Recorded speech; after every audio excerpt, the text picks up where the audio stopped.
गिरधारी लाल की कंजूसी पूरे गांव में मशहूर थी। राधा, आज तुम आधा घंटा देर से आई थी। तुम्हारे 10 घंटे की दिहाड़ी है 100 रुपए, मगर तुम आधा घंटा देर से आई थी, इसलिए तुम्हारी दिहाड़ी हुई 95 रुपए। ठीक है।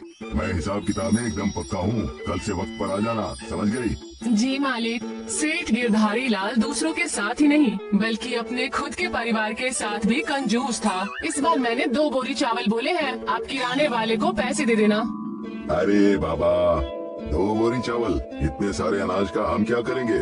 अरे, इस महीने मेरे दोनों भाई आने वाले हैं, अब वो जवान हैं तो खाना तो खाएंगे ना। हो गया फना। अरे मैं हूँ कि मर मर कर पैसे जमा कर रहा हूँ और तुम उसे लुटा रही हो। क्या जरूरत है तुम्हारे दोनों भाइयों के यहाँ आने की? वो उनके कॉलेज की छुट्टी है, कई सालों से मुझसे मिले नहीं, इसीलिए मैंने कहा कि तुम दोनों यहाँ आ जाओ। अरे बददिमाग औरत, तो खुद चली जाती ना अपने मायके कुछ दिनों के लिए। ये तो मैंने सोचा ही नहीं। अरे तो तू मायके जाएगी तो भाइयों के साथ साथ अपने माँ बाप बहन बहन सबसे मिलेगी। हाँ, वैसे भी कई सालों से मैं अपने मायके नहीं गई। अरे तो जल्दी जा, सोच क्या रही है? मैं कल ही तेरी टिकट करवाता हूँ। ठीक है। गिरधारी लाल ने 1 बोरी अनाज बचा लिया और वो बहुत खुश हो गया, पर उसे कहाँ पता था कि उसकी पत्नी का मायके जाना उसे इतना ज्यादा महंगा पड़ेगा। शाम को रेणुका बाजार से ढेर सारी शॉपिंग करके लौटी। अरे बाप रे, ये सब क्या है? शॉपिंग है और क्या, मगर इतनी सारी? हाँ, अब मायके जाऊंगी तो खाली हाथ थोड़ी न जाऊंगी। आपकी इज्जत का भी तो ख्याल रखना है, वरना मेरे मायके वाले कहेंगे कि रेणुका का पति तो बड़ा कंजूस है, कुछ भी नहीं भेजा। लेकिन पता है, मैंने आपके फिर भी बहुत पैसे बचा लिए हैं। और वो कैसे? मैंने ये सब सेल में खरीदा है, 50% की छूट पे। हे भगवान, कोई तो इस बेवकूफ को समझा दे। तू चाहे सेल में खरीद या कैसे भी खरीद, फिर भी पैसे तो हमारे गए ना। हाँ, वो तो है। गिरधारी लाल अपनी पत्नी को डांटता रहा, पर क्या फायदा, गिरधारी लाल के पैसे तो चले ही गए। खैर, अगले दिन गिरधारी लाल की पत्नी ट्रेन में बैठकर अपने मायके चली गई। अब कम से कम कुछ दिनों तक मेरे पैसे तो बच जाएंगे। कुछ दिनों के लिए गिरधारी लाल बहुत खुश था। उसके घर में राशन भी बहुत कम ही आ रहा था। वो रोज दाल चावल बनाकर खा रहा था। इसे कहते हैं ना पैसों की बचत, वरना रेणुका होती तो ये लाओ, वो सब्जी, ये सब्जी, ये पनीर, बाप रे बाप कितना खर्च करवाती है वो। लगभग 1 महीने बाद रेणुका लौट आई और गिरधारी लाल के चेहरे पर उदासी छा गई। ये सब सामान लेते हुए आना। हाँ, 5 किलो शक्कर, 4 किलो दाल, 2 किलो घी, 10 किलो तेल, इतने सारे सामान की जरूरत कैसे नहीं है? अब 2 लोग होंगे तो इतना खाना तो खाएंगे ना। अरे तू औरत है या शैतान? इतना सारा सामान खाएगी? अब आप जो भी बोल लो, ये सारा सामान तो आपको लाना ही होगा।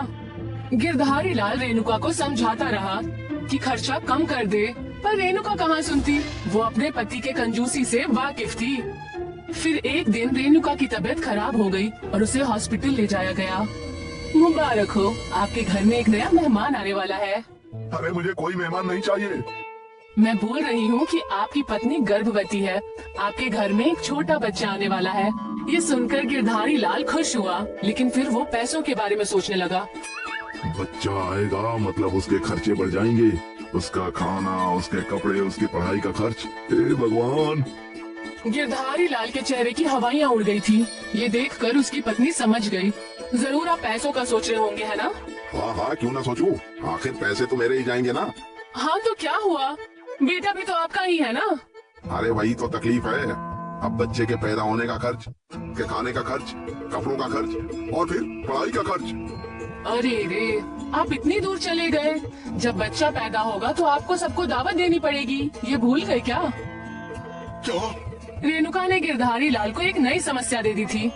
उस दिन से गिरधारी लाल सोचने लगा कि वो कैसे दावत के पैसे बचाएगा। अरे कम से कम 40-50 लोग तो आएंगे ही, सबको भरपेट खाना खिलाना, वो भी पकवान।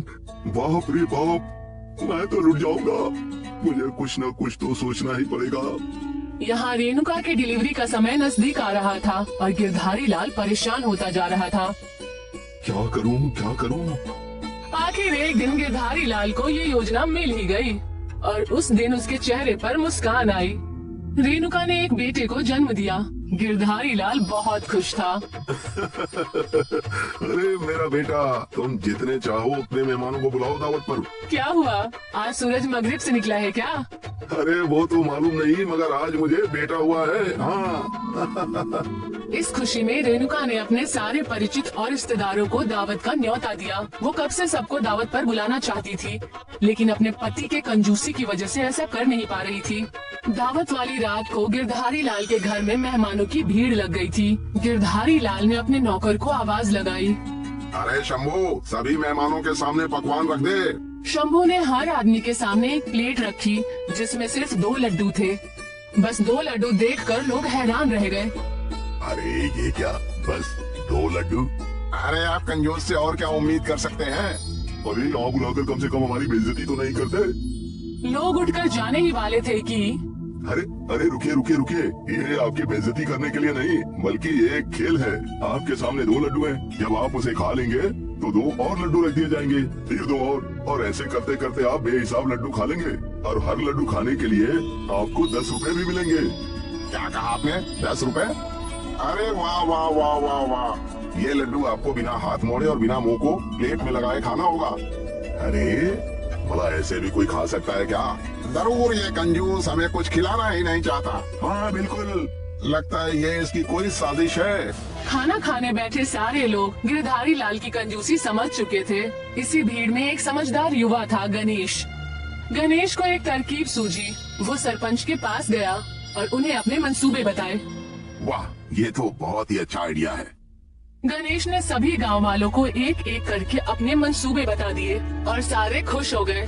पर गिरधारी लाल को समझ नहीं आ रहा था कि आखिर ये हो क्या रहा है। ये लोग कितनी भी कानाफूसी कर ले, मगर कोई तरीका ही नहीं है जिससे ये लोग मेरे लड्डू खा सके। लेकिन गिरधारी लाल की ये गलतफहमी टूट गई जब उसने देखा कि सभी लोग अपने बगल में बैठे लोगों को लड्डू खिला रहे थे। अरे ये क्या?